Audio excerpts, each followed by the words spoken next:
The Center for Journalism, Innovation and Development and the Premium Times have organized a one-day national health dialogue to create a platform that will open up discussions on setting an agenda for healthcare for all Nigerians.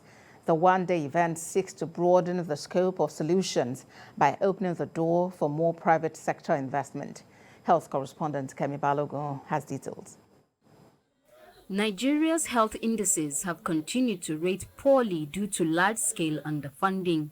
But for the first time in history, over 1 trillion naira has been allocated to the health sector in the proposed 2023 budget. With this laudable move, stakeholders across the health sector have been brought together under the Agenda for National Health Dialogue 2022 to rub minds and find a way forward for the improvement of healthcare in Nigeria.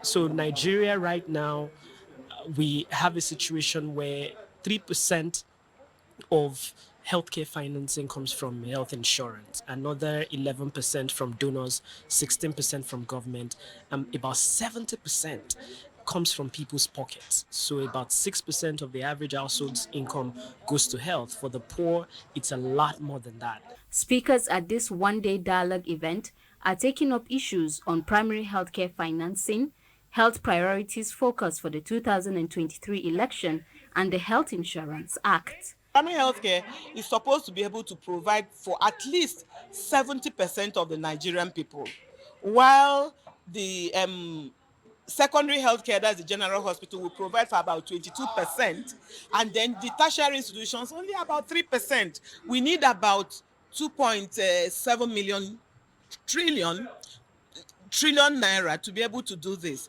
Of course, we have quite some money that are there. We have about 1.3, but there's a deficit of about 1.4. We're looking forward to seeing all of us coming together to see how we can integrate the model to make it work in every state and to drive better health coverage. This government has done a very laudable thing, and it's not celebrated enough in the fact that we've passed a Health Insurance Act that covers everybody. We're making healthcare mandatory, health insurance mandatory for everybody. What about people who run small businesses? How are they supposed to find the money? Organizers of this event are hopeful that by the end of these discussions, a realistic path will be created for healthcare development in the country. Kemi Balogun, TVC News, Abuja.